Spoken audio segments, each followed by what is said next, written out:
வணக்கம். நான் உங்கள் கதை கண்மணி. கதை சொல்லப் பிறந்தவள், உங்களுக்காக கதைகள் சொல்ல வந்தவள். கன்னியாகுமரி பகவதி அம்மன், தமிழ்நாட்டின் கன்னியாகுமரி மாவட்டத்தில், இந்தியப் பெருங்கடல், அரபிக்கடல் மற்றும் வங்காள விரிகுடா என்னும் முக்கடல் கூடும் இடத்தில், இந்தியாவின் தென்முனையில் அமைந்துள்ளார். கன்னியாகுமரி என்ற பெயர் வழங்கப்பட்டு வருகிறது. குமரிக்கண்டம் அழிந்த பிறகு, அங்கிருந்து வந்த பெண், தனது நாயகனுக்காக காத்திருந்த இடம் என்பதாலும், இதற்கு கன்னியாகுமரி என பெயரிடப்பட்டது. கன்னியாகுமரி புராண கதை மிகவும் சுவாரஸ்யமானது. 300ஆம் காலத்தில் அசுரர்கள் தேவர்களை அடக்கி ஆண்டனர். தர்மம் அழிந்து அதர்மம் தலை தூக்கியது.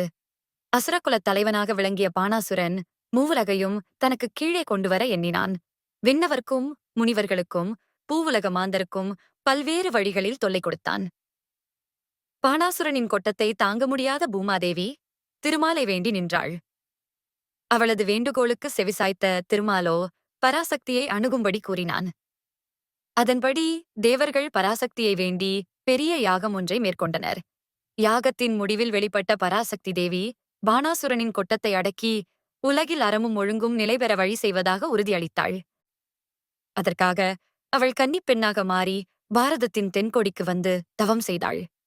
கன்னி தேவி மனப்பருவத்தை அடைந்ததும் சுசீந்திரத்தில் இருக்கும் இறைவனாகிய சிவபெருமான் கனியாகிய தேவி மீது காதல் கொண்டார். அவருக்கு தேவியை திருமணம் செய்து வைப்பதற்கான ஏற்பாடுகள் நடைபெற்றன. பிரம்மதேவனும் அசுரர்களின் தலைவனாகிய பானாசுரனின் மரணம் ஒரு கண்ணாலேயே நிகழ வேண்டும் என விதித்திருந்தார். இந்த திருமணம் நிகழ்ந்தால் பானாசுரன் இறந்து விடுவான் என்பதை உணர்ந்த நாரதர் ஒரு வியூகத்தை திட்டமிட்டார். அந்த நாளிரவு சிவபெருமான் சுசீந்திரத்திலிருந்து தேவியின் இடத்தை நோக்கி புறப்பட்டார். நல்ல நேரம் தவறிவிடக்கூடாது என்பதே அவரது குறிக்கோளாக இருந்தது. போகும் வழியில் வழுக்கம்பாறை என்ற இடத்தில் நாரதர் ஒரு சேவலாக மாறி உரக்கக் கூவினார். சுசீந்திரம் திரும்பினார். சிவபெருமானுக்காக காத்திருந்த தேவி அவர் வராததால் என்றும் கன்னியாகவே இருப்பதாக உறுதி பூண்டு மீண்டும் தவம் செய்யத் தொடங்கினார். தேவியின் அழகை பற்றி கேள்வியுற்ற பானாசுரன் தேவியை காண வந்து அவளை மணம் செய்யும் விருப்பத்தை தெரிவித்தான். தேவியோ மறுத்துவிட்டார். பானாசுரன் தனது உடல் வலிமையால் அவளை கவர்ந்து செல்ல எண்ணி தனது வாளை எடுத்தான். இந்த தருணத்தை எதிர்பார்த்திருந்த தேவியும் போர்வாளை வீசி பல நாட்கள் போரிட்டாள். இறுதியில் தனது சக்கராயுதத்தால் பானாசுரனை கொன்றாள். தேவர்களும் மனிதர்களும் தேவிக்கு நன்றி செலுத்தினர். அவர்களை வாழ்த்திய தேவி தன் தவத்தை மீண்டும் தொடர்ந்தாள். தேவி பாதம் பதித்து தவம் செய்த பாறை இன்னும் காணப்படுகிறது. இப்பொழுது கன்னியாகுமரி அம்மன் தாயிடம் யோக சக்தி நிறைந்த ஒளி பொருந்திய மூக்குத்தி வந்த கதையை பார்ப்போம்.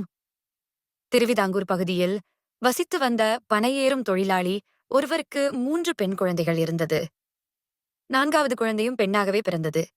இனி பெண் குழந்தை பிறந்தால் உயிரை மாய்த்துக் கொள்கிறேன் என்று அவர் சபதம் செய்தார். அடுத்த முறையும் பெண் குழந்தை பிறக்க உயிரை விட தீர்மானித்தார். அருகிலிருந்த பாம்பு புற்றுக்குள் தனது கைகளை விட்டார். பாம்பு இருந்தால் கடிக்கட்டும் என்பது அவரது எண்ணம். ஆனால் அவர் உள்ளே கைவிட்டதும் சூடாக அவர் கைகளுக்கு ஏதோ தொட்டது. என்னவென்று வெளியே எடுத்து பார்த்ததும் அவர் மிகவும் ஆச்சரியமடைந்தார்.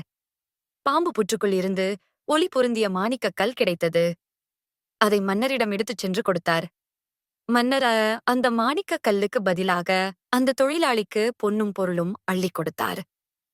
அன்று இரவு மன்னரின் கனவில் ஒரு சிறுமி தோன்றி, அந்த மாணிக்கக் கல்லில் எனக்கு ஒரு மூக்குத்தி செய்து போடக்கூடாதா என்று கேட்டாள்.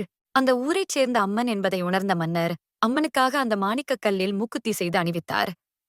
அம்மனின் மூக்குத்தி வெளிச்சம் கடற்கரையில் உள்ள கலங்கரை விளக்கத்தின் வெளிச்சத்தை விட அதிகமாக ஜொலித்தது. இதனால் படகுகள் திசை மாறி சென்றன.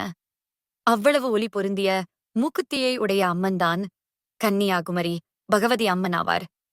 அதனால்தான் ஆலயத்தின் கிழக்கு வாசல் அடைக்கப்பட்டு தெற்கு வாசல் வழியாகவே அம்மனை தரிசிக்க வழக்கமாகியுள்ளது.